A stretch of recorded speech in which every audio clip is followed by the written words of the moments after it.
ലോകത്തിൽ രഹസ്യം സൂക്ഷിക്കുന്ന ഏറ്റവും വലിയ രാജ്യം ഏതാണെന്ന് ചോദിച്ചാൽ അത് ചൈനയാണ്. ഉത്തര കൊറിയയൊക്കെ ഉണ്ട്, അവരും വലിയ രഹസ്യക്കാരാണ്.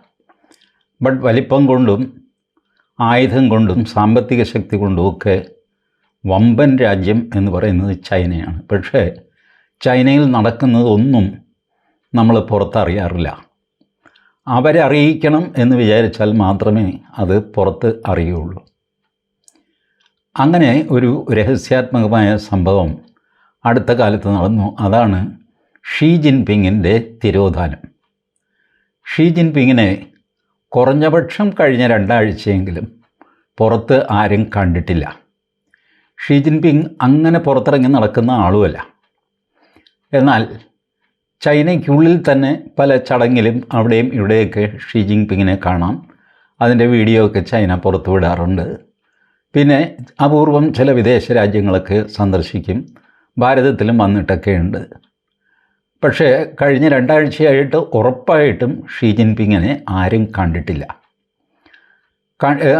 ചൈനീസ് കമ്മ്യൂണിസ്റ്റ് പാർട്ടിയുടെ തലവന് ഒരു 2 ആഴ്ച ഒളിച്ചിരിക്കണം എന്നുണ്ടെങ്കിൽ അതെന്തെങ്കിലും അസുഖമായിരിക്കണം എന്നൊരു അഭ്യൂഹം പടർന്നു. അസുഖമാണ്, ചികിത്സയാണ്. അപ്പോൾ ചൈനീസ് മേധാവി എന്നൊക്കെ പറഞ്ഞു കഴിഞ്ഞാൽ ആരാണ് ഷീ ജിൻപിങ് എന്ന് നിങ്ങൾക്കറിയാമോ? 3 പ്രധാനപ്പെട്ട തസ്തികകൾ വഹിക്കുന്ന ആളാണ് ഷീ ജിൻപിങ്. ഞാൻ പറയാം. General secretary of communist party of China. Chinese communist പാർട്ടിയുടെ ജനറൽ സെക്രട്ടറിയാണ് ഷീ ജിൻപിങ് 2012 മുതൽ. President of people's republic of China 2013 മുതൽ ഷീ ജിൻപിങ് ആണ്. ഇപ്പോൾ വർഷം 13, 10, 23, 2, 25, 12ാമത്തെ വർഷമാണ്. പിന്നെ ചെയർമാൻ സെൻട്രൽ മിലിറ്ററി കമ്മീഷൻ 2012 മുതൽ ഷീ ജിൻപിങ് ആണ്. ഈ പ്രധാനപ്പെട്ട 3 സ്ഥാനങ്ങളാണ് ചൈനയെ ഭരിക്കുന്ന സ്ഥാനങ്ങൾ. ഈ 3 സ്ഥാനവും ഷീ ജിൻപിങ്ങിൻ്റെ കയ്യിലാണ്. അതിൽ ഈ സെൻട്രൽ മിലിറ്ററി കമ്മീഷൻ എന്ന് പറയുന്നതാണ് ചൈനീസ് പീപ്പിൾ ലിബറേഷൻ ആർമിയെ നിയന്ത്രിക്കുന്ന ടോപ്പ് മോസ്റ്റ് കമ്മീഷൻ. ഈ സെൻട്രൽ മിലിറ്ററി കമ്മീഷനാണ്. അപ്പോൾ ഇതിൻ്റെ ഹെഡ് 2 ആഴ്ചയായി കാണുന്നില്ല. അങ്ങനെ സുഖമില്ല. യഥാർത്ഥത്തിൽ സുഖമില്ലെങ്കിൽ അതിനർത്ഥം ചൈനയിൽ ഒരു അധികാരമാറ്റം നടക്കാൻ പോകുന്നു എന്നാണ്. അവിടെ ഈ ചികിത്സിച്ച് ഭേദമായി തിരിച്ചു വന്ന് നമ്മുടെ പിണറായി വിജയനെ പോലെ തിരിച്ചു വന്നുള്ള ഭരണമൊന്നും അവിടെ നടക്കില്ല. ഒരാൾക്ക് സുഖമില്ലാതെ ഒരു 2 ആഴ്ചയൊക്കെ അയാൾ പോയി കഴിഞ്ഞാൽ പോക്കാണ്. അടുത്ത ആൾ അധികാരം പിടിക്കും. അപ്പോൾ അവിടെ ഇപ്പോൾ ഷീ ജിൻപിങ്ങിനെ മാറ്റിയിട്ട് ഹു ജിൻടാവോ വരും, അങ്ങനെ വരും.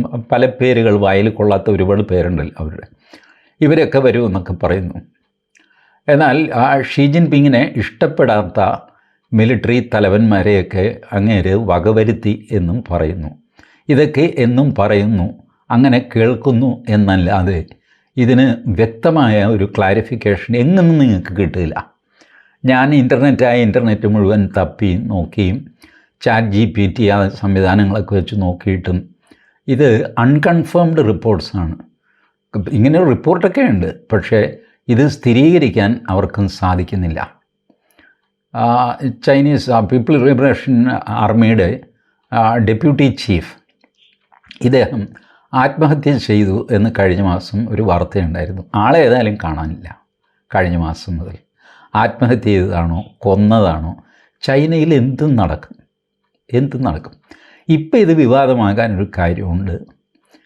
ഫ്രഞ്ച് ഇൻ്റലിജൻസ് ഏജൻസി നിർണായകമായ ചില വെളിപ്പെടുത്തലുകൾ നടത്തി ഇന്നലെ. അവർ പറഞ്ഞു, ഈ റഫേൽ വിമാനത്തെ മോശപ്പെടുത്തിക്കൊണ്ട് ഒരുപാട് വീഡിയോകൾ, 1000 യൂട്യൂബ് വീഡിയോ എന്നാണ് അവർ പറഞ്ഞിരിക്കുന്നത്. 1000 യൂട്യൂബ് വീഡിയോകൾ ഒരേ സമയം യൂട്യൂബിൽ ഇറങ്ങി. അതുകൂടാതെ 1000 ചില്ലാനും ട്വിറ്റർ ഹാൻഡിലുകൾ, അതെല്ലാം ബോട്ട് എന്ന വിഭാഗത്തിൽപ്പെടുന്നതാണ്. BOT, അതായത് മനുഷ്യരല്ല, യന്ത്രങ്ങളാണ്. പക്ഷേ അവർ ട്വിറ്ററിൽ ഹാൻഡിലായിട്ട് പ്രവർത്തിക്കുന്നു. റഫാൽ വിമാനത്തിനെതിരെ ഒരുപാട് ഡാറ്റ പുറത്തു വിടുന്നു. റഫാൽ വിമാനം തകർന്നു വീഴുന്നത്, അങ്ങനെ ചെയ്യുന്നത്, ഇങ്ങനെ ചെയ്യുന്നത്, ആകെ കൂടെ കുഴപ്പം പിടിച്ച് ദുരിതം പിടിച്ച വിമാനമാണിത്. ചൈനയുടെ J-10 ആണ് ഇതിലെത്രയോ ഭേദം, J-10ൻ്റെ മേന്മകൾ, ഇങ്ങനെയൊക്കെ. അപ്പോൾ ഫ്രഞ്ച് ഇൻ്റലിജൻസ് ഏജൻസിക്ക് ആ സംശയം തോന്നി. അവരൊരു അന്വേഷണം നടത്തി. അവർ ക്ലിയറായിട്ട് പറഞ്ഞു, ചൈനയാണ് ഇതിൻ്റെ പിന്നിൽ. ചൈനയിൽ നിന്നുള്ള കള്ള വീഡിയോകളും കള്ള ഹാൻഡിലുകളുമാണ് ഇതിൻ്റെ പിന്നിൽ. അത്രയൊക്കെ ആയി കഴിഞ്ഞപ്പോൾ ചൈന പറഞ്ഞു, ഞങ്ങൾക്കൊന്നും അറിയില്ല, ഇതൊക്കെ നോൺസെൻസ്, ഞങ്ങളൊന്നും ഇങ്ങനെ ചെയ്യാറില്ല എന്ന് പറഞ്ഞു. വേറെ ആർക്കും ഭൂലോകത്ത് ഇത് ചെയ്തിട്ട് പ്രയോജനവുമില്ല. ചൈനയ്ക്ക് പ്രയോജനം എന്താണെന്ന് വെച്ചാൽ, ഇന്തോനേഷ്യ ഇപ്പോൾ റഫാൽ വിമാനങ്ങൾ വാങ്ങാൻ തീരുമാനിച്ചു. ഏകദേശം ഉറപ്പായി, ഓർഡർ കൊടുത്തില്ല എന്നാണ് അറിയുന്നത്. അപ്പോൾ ആ ഓർഡർ തകർത്തിട്ട് ചൈനയ്ക്ക് അവരുടെ വിമാനങ്ങൾ വിൽക്കണം. ഈ വിമാനം ഉണ്ടാക്കിയാൽ പോരല്ലോ, വാങ്ങാൻ ആൾ വേണ്ടേ. ചൈന ഒരല്പം ക്ഷീണത്തിലുമായി. ഓപ്പറേഷൻ സിന്ദൂർ കഴിഞ്ഞപ്പോൾ ചൈനയുടെ ചെമ്പ് തെളിഞ്ഞു. ഒരു ലൈവ് ലാബ് നമ്മളുടെ deputy chief of army lieutenant general Rahul R Singh അദ്ദേഹത്തിൻ്റെ ഫിക്കിയിലെ പ്രസംഗത്തിൽ അദ്ദേഹം പറഞ്ഞു, ചൈനയുടെ ആയുധങ്ങൾ ടെസ്റ്റ് ചെയ്യപ്പെട്ടു ഓപ്പറേഷൻ സിന്ദൂറിൻ്റെ സമയത്ത്. ഈ പറഞ്ഞ മാതിരിയുള്ള വലിയ മികവൊന്നും അതിന് കണ്ടില്ല എന്നാണ് അദ്ദേഹത്തിൻ്റെ മൊത്തം പ്രസംഗത്തിൽ നിന്ന് മനസ്സിലാകുന്നു. അദ്ദേഹം ഇങ്ങനെ എടുത്തു പറയുന്നില്ല. അദ്ദേഹം പറയുന്നു, നമുക്ക് 3 ശത്രുക്കളാണ്, പാകിസ്ഥാൻ, തുർക്കി, ചൈന. ഇത് തുറന്ന് നമ്മളുടെ ഒരു സർവീസിലിരിക്കുന്ന പട്ടാളക്കാരൻ തുറന്ന് പറഞ്ഞു എന്നുള്ളതാണ് അത്ഭുതം. സാധാരണ പട്ടാളക്കാരൊന്നും ഇങ്ങനെ പറയാറില്ല. ഇദ്ദേഹം ബോൾഡായിട്ട് പറഞ്ഞു, ചൈനയാണ് നമ്മൾ ശ്രദ്ധിക്കേണ്ടത്. ചൈന നമ്മളുടെ എല്ലാ വിവരവും പാകിസ്ഥാന് പറഞ്ഞു കൊടുത്തുകൊണ്ടിരുന്നു. ഈ സീസ് ഫയറിന് വേണ്ടിയിട്ട് സംസാരിച്ചല്ലോ, DGMO ലെവലിൽ സംസാരം നടന്നപ്പോൾ പാകിസ്ഥാൻകാർ പറഞ്ഞു, ദാ നിങ്ങളുടെ ഇന്ന വിമാനങ്ങൾ ഇന്ന സ്ഥലത്ത് കിടപ്പുണ്ട്, ഞങ്ങൾക്കറിയാം, അതുകൊണ്ട് അതൊന്നും പാകിസ്ഥാനിലേക്ക് അയക്കരുത്, വെറുതെ അത് വലിയ പ്രശ്നമാകും എന്ന് പാകിസ്ഥാൻകാർ. ഇന്ത്യയിലെ നമ്മളുടെ DGMO പറഞ്ഞു, ഞങ്ങളുടെ വിമാനം എവിടെ കിടക്കുന്നു എന്ന് നിങ്ങൾക്കറിയാം എന്നുള്ള വിവരം ഞങ്ങൾക്കറിയാം. We know that you know it, but you cannot do anything against us. നിങ്ങളുടെ കയ്യിൽ വിവരമുണ്ട്, ശരി ഉണ്ട്, അത് വെച്ച് എന്ത് ചെയ്യാൻ പോവുക? നിങ്ങൾക്കൊന്നും ചെയ്യാൻ സാധ്യമല്ല. നിങ്ങളുടെ ഡിഫൻസ് മെക്കാനിസം മുഴുവൻ ഞങ്ങൾ തകർത്തിട്ടിരിക്കുകയാണ്, വെറുതെ വാചകം അടിക്കരുത്. അടുത്ത അടിക്ക് നിങ്ങൾ പിന്നെ ഒരു 30 കൊല്ലം എണീക്കില്ല. അപ്പോൾ പാകിസ്ഥാൻ പറഞ്ഞു, അല്ല ചേട്ടാ, അത് അങ്ങനെയല്ല, ഞാൻ ഈ അടി നിർത്താൻ വേണ്ടിയിട്ട് പറഞ്ഞതാണ്. അപ്പോൾ ഈ വിവരങ്ങളൊക്കെ പാകിസ്ഥാന് കിട്ടിയത് എവിടെ നിന്നാണ്? പാകിസ്ഥാൻ്റെ ഇൻ്റലിജൻസ് എവിടം വരെ പോകുമെന്ന് ഇന്ത്യക്ക് നന്നായിട്ടറിയാം. ചൈന കൊടുത്ത വിവരമാണിത്. അപ്പോൾ നമ്മളുടെ deputy chief Rahul R Singh പറഞ്ഞു, ഇത് ചൈനയാണ് അവർക്ക് ലൈവ് നമ്മളുടെ ലൊക്കേഷൻ ഇതെല്ലാം ഷെയർ ചെയ്ത് കൊടുക്കുന്നത് ചൈനയാണ്. ഇത്തവണ ഓപ്പറേഷൻ സിന്ദൂറിൽ നമ്മളുടെ നമ്മളുടെ പട്ടണങ്ങളൊന്നും ആക്രമിക്കപ്പെട്ടില്ല. ഡൽഹിക്ക് നേർക്കൊരു മിസൈൽ അയച്ചിരുന്നു, അത് നമ്മൾ തകർത്ത് കളഞ്ഞു. ബട്ട് നമ്മളുടെ ജീവനുള്ള പട്ടണങ്ങളെ എല്ലാം പാകിസ്ഥാൻ ടാർഗറ്റ് ചെയ്യുകയാണെങ്കിൽ നമ്മളെന്തായിരിക്കും ചെയ്യുക? അതിനെപ്പറ്റി ഗൗരവമായിട്ട് ആലോചിക്കണം. ഇങ്ങനെ പോയി അദ്ദേഹത്തിൻ്റെ പ്രസംഗം. അപ്പോൾ അതിൽ നമുക്ക് ഈ വിമാനങ്ങൾ എത്ര നഷ്ടപ്പെട്ടു എന്നുള്ള കോൺഗ്രസിൻ്റെ, പ്രത്യേകിച്ചും രാഹുൽ ഗാന്ധിയുടെ ചോദ്യമുണ്ടല്ലോ, ആ ചോദ്യത്തിൻ്റെ ഉറവിടം എവിടെയാണ് എന്ന് ഇപ്പോൾ ഫ്രഞ്ചുകാർ കണ്ടുപിടിച്ചു. ആരാണ് റഫേലിൻ്റെ തകർച്ച ആഗ്രഹിച്ചവർ? ഒരുപക്ഷെ 1-2 റഫേൽ തകർന്ന് വീണ് കാണും, എനിക്കറിയില്ല കേട്ടോ. യുദ്ധമല്ലേ, ചിലപ്പോൾ 1-2 വീണ് കാണും. ബട്ട് അതൊരു ഇഷ്യൂ ആക്കാൻ ആഗ്രഹിച്ചു രാഹുൽ ഗാന്ധി. ആര് പറഞ്ഞിട്ട്? ചൈന പറഞ്ഞിട്ട്. വ്യക്തമാണ്. ഇപ്പോൾ ചൈന നേരിട്ട് രംഗത്തിറങ്ങിയിട്ട് ഈ ഡിസ്ഇൻഫർമേഷൻ ക്യാമ്പയിൻ നടത്തുന്നു. ചൈനയ്ക്ക് എങ്ങനെയാണ് ഈ രഹസ്യം സൂക്ഷിക്കാൻ പറ്റുന്നത്? ചൈനയ്ക്ക് ഒരു ഗ്രേറ്റ് ഫയർവാൾ എന്ന സംവിധാനമുണ്ട്. ഇൻ്റർനെറ്റ് ചൈനയിൽ കിട്ടുകയില്ല. നമ്മളുടെ ഗൂഗിൾ കിട്ടുകയില്ല, ട്വിറ്ററില്ല, ഫേസ്ബുക്കില്ല, യൂട്യൂബില്ല, ഒരു ചുക്കുമില്ല. എല്ലാം അവർ ബ്ലോക്ക് ചെയ്തിരിക്കുകയാണ്. എന്നാൽ ഇതിന് തുല്യമായ പ്ലാറ്റ്ഫോം അവർ വേറെ അവരുടെ നാട്ടുകാർക്ക് വേണ്ടിയിട്ട് ഉണ്ടാക്കി കൊടുത്തിട്ടുണ്ട്. ആ പ്ലാറ്റ്ഫോം എല്ലാം ചൈനീസ് ഗവൺമെൻറ് ഓരോന്നും നിരീക്ഷിക്കുന്നുണ്ട്. അതിനു വേണ്ടിയിട്ട് 60 ലക്ഷം ആൾക്കാരെ മറ്റോ അതിനു വേണ്ടി മാത്രം അവർ നിയോഗിച്ചിട്ടുണ്ട് എന്ന് പറയപ്പെടുന്നു. ഈ ഓരോ സോഷ്യൽ മീഡിയ പോസ്റ്റും ചെക്ക് ചെയ്യാനായിട്ട്. അത് കൂടാതെ ആർട്ടിഫിഷ്യൽ ഇൻ്റലിജൻസ് വഴിയുള്ള ചെക്കിങ് വേറെ, ഈ വാക്കുകൾ വെച്ചൊക്കെ പിടിക്കാമല്ലോ, അങ്ങനെ ഓട്ടോമാറ്റിക്കായിട്ട് പിടിക്കുന്നത് വേറെ, മാനുവലായിട്ട് ഇത് നോക്കാൻ വേറെ. എല്ലാവരും അവരുടെ IP അഡ്രസ്സും ഫോൺ നമ്പറും ID-യും നമ്മളുടെ ആധാർ കാർഡിന് തുല്യമായ അവരുടെ കാർഡ് നമ്പറും ഒക്കെ കൊടുത്താലേ സോഷ്യൽ മീഡിയയിൽ എന്തെങ്കിലും അവിടെ ചെയ്യാൻ പറ്റുള്ളൂ.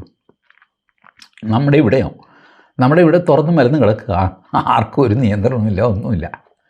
കഴിഞ്ഞ ആഴ്ചയാണ് ഗവൺമെൻറ് ഓഫ് ഇന്ത്യ ബാൻ ചെയ്ത പാകിസ്ഥാൻ യൂട്യൂബേഴ്സ് ഇതെല്ലാം കൂടെ തിരിച്ചു വന്നു. ഓപ്പറേഷൻ സിന്ദൂറിൻ്റെ സമയത്ത് ബ്ലോക്ക് ചെയ്തിരുന്നതാണ്, ചുമ്മാ അങ്ങ് തിരിച്ചു വന്നു. വലിയ ബഹളമായി ട്വിറ്ററിൽ ഗവൺമെൻറ് എന്ത് നോക്കിക്കൊണ്ടിരിക്കുകയാണെന്ന് പറഞ്ഞിട്ട് കുറേ കഴിഞ്ഞപ്പോൾ ഗവൺമെൻറ് അത് വീണ്ടും ബാൻ ചെയ്തു. ഇതാണ് നമ്മുടെ ഗവൺമെൻറ്റുകൾക്ക് നമ്മുടെ സെക്യൂരിറ്റിയെ പറ്റിയുള്ള ധാരണ. ഗവൺമെൻറ് ഓഫ് ഇന്ത്യ പ്ലസ് നമ്മുടെ സംസ്ഥാന ഗവൺമെൻറ്റുകളുടെയൊക്കെ സ്ഥിതി ഞാൻ പറയട്ടെ, സൈബർ സെക്യൂരിറ്റിക്ക് പുല്ല് വിലയാണ് നമ്മൾ കൊടുത്തിട്ടുള്ളത്. ആ ഭാഗത്ത് ശ്രദ്ധിച്ചിട്ടേ ഇല്ല. ഇപ്പോഴും നിങ്ങൾ ഭരണാധികാരികളോട് ചോദിച്ചു നോക്കൂ, അവർ പറയാം സോഷ്യൽ മീഡിയ അത് പിള്ളേർ കളിയല്ലേ. പിള്ളേർ കളിയല്ല ഇത്. ഈ രാജ്യത്തെ മുഴുവൻ അപകടത്തിലാക്കാൻ സോഷ്യൽ മീഡിയയ്ക്ക് സാധിക്കും. അതുവഴി സൃഷ്ടിക്കുന്ന നരേറ്റീവ് കൊണ്ട് സാധിക്കും. ഇത് പറയാം എന്നുള്ളതല്ലാതെ എങ്ങനെ ഇത് രാഷ്ട്രീയക്കാരുടെയും ബ്യൂറോക്രസിയുടെയും തലയിൽ കയറ്റും? ജിമെയിൽ വഴിക്ക് കമ്മ്യൂണിക്കേഷൻ നടക്കുന്നു. ആരുടെ? നമ്മളുടെ ചീഫ് സെക്രട്ടറിയുടെ അല്ലെങ്കിൽ എയർ ചീഫ് മാർഷലിൻ്റെ ഇവരുടെയൊക്കെ കമ്മ്യൂണിക്കേഷൻ ജിമെയിൽ നടക്കുക എന്ന് പറഞ്ഞാൽ ഗൂഗിളിന് കൊണ്ടുപോയി ഈ വിവരങ്ങൾ കൊടുക്കുക എന്നല്ലേ അർത്ഥം. ജിമെയിൽ നമ്മൾ എടുക്കുമ്പോൾ തന്നെ അവർ പറയാറുണ്ടല്ലോ, ഈ ജിമെയിൽ ബ്ലോക്ക് ചെയ്യാനോ അല്ലെങ്കിൽ പെർമിറ്റ് ചെയ്യാനോ അല്ലെങ്കിൽ മാറ്റിമറിക്കാനോ ഒക്കെയുള്ള അധികാരം അതിലൊക്കെ യെസ് എന്നടിച്ചിട്ടാണ് നമ്മളൊരു ജിമെയിൽ എടുക്കുന്നത്. ഓൾറെഡി നമ്മുടെ കൺസെൻറ്റ് അവർ വാങ്ങിച്ചു കഴിഞ്ഞു. ഒരു ജിമെയിൽ നിങ്ങൾ എടുക്കുമ്പോൾ ആക്സസ് ടു ക്യാമറ എന്ന് ചോദിക്കും. എന്തിനാണ് ക്യാമറയിൽ ആക്സസ്? ജിമെയിൽ എടുക്കുമ്പോൾ നമ്മുടെ ക്യാമറ കൊണ്ട് ജിമെയിലൊന്നും ചെയ്യാനില്ലല്ലോ, പക്ഷേ ആക്സസ് കൊടുക്കണം, ആക്സസ് ടു ഗാലറി കൊടുക്കണം, എല്ലാം കൊടുക്കണം. എന്നിട്ട് വിവരം അവർ രഹസ്യമായിട്ട് അവരുടെ അടുത്ത് രഹസ്യമായിരിക്കും. നിങ്ങളുടെ അയൽവക്കത്തുകാരന് കൊടുക്കില്ല, പക്ഷേ അമേരിക്കക്കാരൻ്റെ കയ്യിലുണ്ടാകും. ഈ അവസ്ഥയാണ് നമ്മുടെ നാട്ടിൽ. ഇത് ചൈനയിൽ നടക്കില്ല. China will not allow this. അത് ഒരു ഏകാധിപത്യമല്ലേ എന്ന് ചോദിച്ചാലാണ്, പക്ഷേ അതൊരു സൈബർ സെക്യൂരിറ്റിയും കൂടെയാണ്. ഇത് ഗൗരവമായിട്ട് നമ്മളുടെ ഗവൺമെൻറ്റൊക്കെ ചിന്തിക്കേണ്ടതാണ്. അവിടെ നിങ്ങൾക്ക് മറ്റ് വെബ് പോർട്ടലുകൾക്കൊക്കെ ഓപ്പറേറ്റ് ചെയ്യണമെങ്കിൽ ചെയ്യാം, പക്ഷേ ഗവൺമെൻറ്റുമായിട്ട് രജിസ്റ്റർ ചെയ്യണം. Cyber space administration of China CAC എന്നൊരു ഏജൻസിയുണ്ട്. അവരുടെ അടുത്ത് പട്ടാങ്ങടിച്ച് ഈ വിവരങ്ങളെല്ലാം കൊടുത്തിട്ട് എൻ്റെ പൊന്നിയേട്ടാ ഞാൻ ഓസ്ട്രേലിയയിലാണ്, ചൈനയ്ക്കെതിരായിട്ട് ഞാനൊന്നും ചെയ്യില്ല, അതാണ് ഇതാണ് ഇതിൻ്റെ അഡ്രസ്സ്, ഉത്തരവാദിത്തപ്പെട്ട ആൾ, അതിൻ്റെ ഫോൺ നമ്പർ ഒക്കെ കൊടുത്ത് സത്യവാങ്മൂലം കൊടുത്തു കഴിഞ്ഞാൽ അവരെ അലോ ചെയ്യും. Under strict monitoring of Chinese government, under Chinese law. അതല്ലേ അതിൻ്റെ ന്യായം. നമ്മുടെ നാട്ടിൽ അമേരിക്കക്കാരൻ്റെ ഒരു നാടകം കളിക്കുകയാണെങ്കിൽ നമ്മുടെ നാട്ടിൽ നിയമവും സംഗതിയൊക്കെ വേണ്ട കളിക്കാൻ, അല്ലാതെ അമേരിക്കയുടെ നിയമം വെച്ചിട്ടല്ലല്ലോ. പക്ഷെ നമ്മൾ ഇവിടെ അനുവദിക്കുന്നു അമേരിക്കൻ നിയമം അനുസരിച്ച് യൂട്യൂബ് പ്രവർത്തിച്ചോട്ടെ എന്ന് പറയുന്നു. ഫേസ്ബുക്ക് പറയുന്നു ഞങ്ങളുടെ കമ്മ്യൂണിറ്റി ഗൈഡ് ലൈൻ നിങ്ങൾ തെറ്റിച്ചു. നിങ്ങളുടെ കമ്മ്യൂണിറ്റിക്ക് എന്തെങ്കിലും ഗൈഡ് ലൈൻ ഉണ്ടാകും, അത് ഞങ്ങളുടെ കമ്മ്യൂണിറ്റിക്ക് ബാധകമല്ലല്ലോ, ഞങ്ങളുടെ വേറെ കമ്മ്യൂണിറ്റിയല്ലേ. അത് പറ്റില്ല. അമേരിക്കൻ കമ്മ്യൂണിറ്റി ഒരു ഗൈഡ് ലൈൻ തീരുമാനിച്ചിട്ടുണ്ട്, അതനുസരിച്ച് അമേരിക്കക്കാരെ പോലെ നമ്മൾ പെരുമാറിക്കൊള്ളണം. ഇങ്ങനെയൊക്കെയുള്ള നിയമം അനുസരിച്ച് അതിന് കീഴടങ്ങി നമ്മൾ ഫേസ്ബുക്കിലും ഇതിലുമൊക്കെ നമ്മൾ വലിയ സ്വാതന്ത്ര്യക്കാരാണ്. എല്ലാവർക്കും ഇപ്പോൾ ഫേസ്ബുക്ക് തുറക്കാം, എല്ലാവർക്കും കവിയാകാം, എല്ലാവർക്കും സാഹിത്യകാരനാകാം, ഇങ്ങനെയൊക്കെ പറഞ്ഞുകൊണ്ട് നടക്കുന്നു. ഈ മണ്ടത്തരമൊന്നും ചൈന സമ്മതിക്കുന്നില്ല, അവരുടെ നിയമം കൊണ്ടും എല്ലാം. ഇപ്പോൾ അവർ ലേറ്റസ്റ്റായിട്ട് നമ്മൾ വിമാനവാഹിനി എന്ന് പറയുമല്ലോ, നമ്മളുടെ INS വിക്രാന്ത്, അമേരിക്കയുടെ USS ഹാരി ട്രൂമാൻ, ഇപ്പോൾ ഇവിടെ ഒരു വിമാനം കൊണ്ടുവന്ന് നിക്ഷേപിച്ചിട്ട് പോയ HMS എന്താ പ്രിൻസ് ഓഫ് വെയിൽസ് വിമാനവാഹിനി കപ്പലുകൾ വലിയ സംവിധാനമാണ്. ഒരുപാട് വിമാനങ്ങൾ, പിന്നെ അതിൻ്റെ കൂടെ യുദ്ധക്കപ്പലുകളൊക്കെ ആയിട്ട് വലിയ സെറ്റപ്പാണ്. 7th ഫ്ലീറ്റ്, 7ാം കപ്പൽപ്പട അമേരിക്കയുടെ എന്നൊക്കെ പറയും. ഇതിന് പകരം ചൈന ഇപ്പോൾ സക്സസ്ഫുള്ളി ടെസ്റ്റ് ചെയ്തിരിക്കുന്നത് ഒരു ഡ്രോൺ വാഹിനിയാണ് ആകാശത്ത്. അതിൽ ഇവരുടെ കയ്യിലുള്ള പോലെ ഈ 10-20 വിമാനമൊന്നുമല്ല, വലിയൊരു ഡ്രോൺ. അത് ഒരുപാട് ഡ്രോണുകളെ വഹിച്ച് ആകാശത്തിൽ, ഇവർ കടലിൽ ഇങ്ങനെ കിടക്കുമല്ലോ, അവരാകാശത്തിൽ കിടക്കും. എന്നിട്ട് നിങ്ങളുടെ താഴെയുള്ള വിമാനവാഹിനിയെ ആക്രമിക്കും. ചെറുതരം ഡ്രോണുകൾ ഈ വിമാനവാഹിനി കപ്പലുകളിൽ അവിടെ ആയിട്ട് ഇറങ്ങും. ഒരുപാട് നാശനഷ്ടങ്ങളുണ്ടാകും. എല്ലാം ടാർഗറ്റഡാണ്.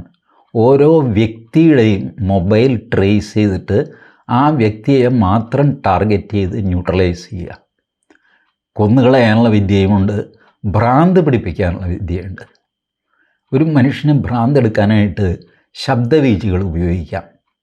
ഒരു പ്രത്യേകതരം ശബ്ദം, അത് കേട്ട് കുറച്ച് നേരം കഴിയുമ്പോൾ നമുക്ക് ഭ്രാന്ത്, നമ്മൾ മനസ്സ് വർക്ക് ചെയ്യില്ല. പലപ്പോഴും മെമ്മറി ബ്ലാക്ക് ഔട്ട് സംഭവിക്കും ഈ ശബ്ദം കൊണ്ട് മാത്രം. ശബ്ദത്തിൻ്റെ പ്രത്യേകത അതാണ്. നമുക്ക് വലിയൊരു പ്രകടനം കൊണ്ട് നമുക്ക് ഡിസ്റ്റർബൻസ് ഉണ്ടാവില്ല. പക്ഷേ ഒരു കൊച്ചുകുട്ടി ഒരേ ആവർത്തിച്ച് ഇങ്ങനെ രാത്രി മുഴുവൻ കരഞ്ഞുകൊണ്ടിരിക്കുന്നത് സങ്കല്പിച്ച് നോക്ക്. ഭയങ്കരമായിട്ട് നമുക്ക് ഇറിറ്റേറ്റഡ് ആവും. ആ കൊച്ചിനെ എടുത്ത് പുറത്തുകളാ എന്ന് പറഞ്ഞോളെ. ആ രീതിയിൽ റിപ്പീറ്റേറ്റീവ് ആയിട്ടുള്ള സൗണ്ട്. ഇതൊക്കെ ചെയ്യാൻ സാമർഥ്യമുള്ള, അല്ലെങ്കിൽ ഒരു സ്മെല്ല് കൊണ്ട് നിങ്ങൾക്ക് ഛർദിൽ വരുന്നൊരു സ്മെല്ല്, അത് മതി. നിങ്ങളുടെ എഫിഷ്യൻസി പോയി. കപ്പലിലെ പട്ടാളക്കാരെല്ലാം ഛർദ്ദിക്കാൻ തുടങ്ങിക്കഴിഞ്ഞാൽ നിങ്ങൾ എന്ത് ചെയ്യും? ആര് വിമാനം പറപ്പിക്കും? ആര് മിസൈൽ വിടും? നിങ്ങൾ എന്ത് ചെയ്യും എന്നാണ്. നിങ്ങളുടെ വലിയ USS ഹാരി ട്രൂമാൻ ഛർദ്ദിച്ചുകൊണ്ടിരിക്കുന്നു എല്ലാവരും. What will you do? ഇതൊക്കെയാണ് ചൈനയുടെ ഡിസൈൻ. ഇത് പറഞ്ഞാൽ ഇപ്പോൾ ആരും വിശ്വസിക്കില്ല. ഞാൻ പറഞ്ഞാൽ നിങ്ങളും വിശ്വസിക്കില്ല. You go deep into this technology in internet. ഞാൻ തന്നെ ഇന്നൊരു ലേഖനം, ലഫ്റ്റനൻ്റ് കേണൽ പവിത്രൻ രാജൻ്റെ ലേഖനം ഞാൻ ട്വിറ്ററിൽ ഇട്ടിട്ടുണ്ട്, വായിച്ചു നോക്കുക. The capacity which China has. ഒരു 2033-35 ആകുമ്പോഴത്തേക്ക് ഈ കപ്പലിൻ്റെ ഈ പ്രാധാന്യം തന്നെ ഇല്ലാതെയാകും. ഡ്രോണുകൾക്കാകും പ്രാധാന്യം. ഇത് പറഞ്ഞ വേറൊരാളുണ്ട്. ആളൊരു പ്രാന്തനാണെങ്കിലും പറഞ്ഞത് സത്യമാണ്. അതാണ് ഇലോൺ മസ്ക്. നമ്മളുടെ യുദ്ധതന്ത്രം അടിമുടി മാറാൻ പോവുകയാണ്. 2035 ഏറിയാൽ 2040 ആയി കഴിയുമ്പോൾ ഇപ്പോൾ ഉള്ള ആയുധങ്ങളെല്ലാം അപ്രസക്തങ്ങളാകും. ഇത് പരമരഹസ്യമായിട്ട് ചൈന ഡെവലപ്പ് ചെയ്ത് കൊണ്ടുവരുന്നു. അവർ എയർ ഷോ നടത്തുന്നു. അതിൽ ഡിസ്പ്ലേ നടക്കുമ്പോഴാണ് മറ്റ് രാജ്യങ്ങൾ ഞെട്ടിപ്പോകുന്നത്. ഇതെന്തൊരു അത്ഭുതം! മാത്രമല്ല, ഡ്രോണുകൾക്ക് ചിലവും കുറവാണ്, ഡ്രോൺ വാഹിനിക്കും ചിലവ് കുറവാണ്. ഈ നമ്മളുടെ കപ്പൽപ്പടയ്ക്ക് ഒരു 13 മുതൽ 15 ബില്യൺ വരെ വില വരും, റണ്ണിങ് കോസ്റ്റ് വേറെ. അതേസമയം ഡ്രോൺ വാഹിനിക്ക് ഇതിലും എത്രയോ, വിമാനങ്ങളെക്കാൾ കൂടുതൽ ഡ്രോണുകളെ വഹിച്ചുകൊണ്ട് നടക്കുന്ന ഡ്രോൺ വാഹിനിക്ക് ഒരു 1.5 to 2 ബില്യണേ വരുള്ളൂ. അതിൽ നിന്ന് വരുന്ന ഡ്രോണുകൾക്ക് അതിലും വില കുറവാണ്. 15 രൂപയുടെ ഒരു പടക്കം ഞാൻ എറിയുമ്പോൾ 15,000 രൂപയുടെ ഒരു തോക്ക് വേണം നിങ്ങൾക്ക് ആ പടക്കത്തെ നിർവീര്യമാക്കാൻ. അപ്പോൾ ആര് ജയിക്കും യുദ്ധത്തിൽ? ഞാൻ ജയിക്കുമല്ലോ. 15 രൂപയുടെ പടക്കം എനിക്ക് 1000 എണ്ണം മേടിച്ച് വെച്ച് കഴിഞ്ഞാൽ 15,000 രൂപയെ ചിലവുള്ളൂ.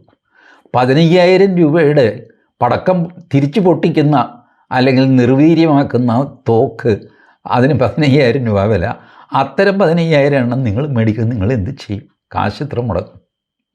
അപ്പോൾ കുറഞ്ഞ ചിലവിൽ കൂടുതൽ എഫിഷ്യൻസിയോടെ എണ്ണം കൂട്ടിക്കൊണ്ട് യുദ്ധം ജയിക്കുന്ന ഏർപ്പാട്. ഈ തന്ത്രത്തിനാണ് ചൈന മുൻഗണന കൊടുക്കുന്നതും അവർ സക്സീഡ് ചെയ്യുന്നതും. ആ സമയത്ത് ഈ ഷീ ജിൻപിങ് ഒളിച്ചിരിക്കുന്നത് വേറൊരു തന്ത്രമാണോ എന്നും സംശയിക്കണം. ചൈനയെ എപ്പോഴും സംശയദൃഷ്ടിയോടെ കാണാൻ പറ്റുള്ളൂ. ഇത് കൂടാതെ ഇറങ്ങിയിരിക്കുന്ന റൂമറാണ് ശുദ്ധ റൂമർ. പക്ഷേ അങ്ങനെ സംഭവിച്ചാൽ അതിൽ അത്ഭുതപ്പെടാനില്ല. ചൈനയിൽ ആരും അറിയാതെ, ഈ രാഷ്ട്രത്തലവന്മാരൊന്നുമല്ല, പക്ഷേ റഷ്യ, ചൈന, പാകിസ്ഥാൻ, ഈ 3 പേരുടെ പ്രതിനിധികൾ ചൈനയിൽ കൂടിയിട്ട് ഒരു ചർച്ച നടത്തി എന്നും ഒരു അഭ്യൂഹം പരന്നിട്ടുണ്ട്. ചർച്ച ചൈനയിലായതുകൊണ്ട് നടന്നോ ഇല്ലയോ എന്ന് കൺഫേം ചെയ്യാൻ നിർവാഹമില്ല. ബട്ട് ഈ കിട്ടിയ അഭ്യൂഹങ്ങൾ വെറും ഈ ആകാശത്തേക്ക് ഗുണ്ടടിക്കുന്ന യൂട്യൂബേഴ്സൊക്കെ ഉണ്ട്, അവരെയൊന്നും ഞാൻ കണക്ക് കൂട്ടിയിട്ടില്ല. റിലയബിളായിട്ട് സംസാരിക്കുന്ന ആൾക്കാരെ മാത്രം അവർ ഇങ്ങനെ സംശയമുണ്ട്, ഇന്ന രീതിയിൽ സംഭവിച്ചിട്ടുണ്ടാകാം എന്നൊക്കെ പറഞ്ഞ കാര്യങ്ങൾ മാത്രം എടുത്തിട്ടാണ് ഞാൻ നിങ്ങളോട് പറയുന്നത്. ബട്ട് സൈബർ സെക്യൂരിറ്റി വളരെ ഗൗരവമായിട്ട് നമ്മൾ എടുക്കേണ്ടിയിരിക്കുന്നു. ഷീ ജിൻപിങ് മാറി അവിടെ വേറെ ഏതെങ്കിലും ജിൻപിങ് വരികയോ ഹൂ ജിൻടാവോ വരികയോ എന്തെങ്കിലും വരികയോ ചെയ്യട്ടെ. ബട്ട് ചൈന ആസ് സച്ച് അതാണ് ഫണ്ടമെൻ്റലി നമുക്കിപ്പോൾ ത്രെറ്റായിട്ട് നിൽക്കുന്ന ഒരു രാജ്യം ചൈനയാണ്. ബാക്കിയുള്ളവരൊക്കെ മാനേജ് ചെയ്യാൻ ഏകദേശം നമ്മുടെ കാർന്നോര് നരേന്ദ്രമോദി സക്സസ്ഫുൾ ആയിട്ടുണ്ട്. ചൈന അദ്ദേഹവുമായിട്ട് എൻഗേജ് ചെയ്തിട്ട് എങ്ങും എത്തി എന്നെനിക്ക് തോന്നുന്നില്ല. അത് നമ്മുടെ ഒരു വീക്ക് സ്പോട്ടായിട്ട് നിൽക്കുന്നു. Thank you.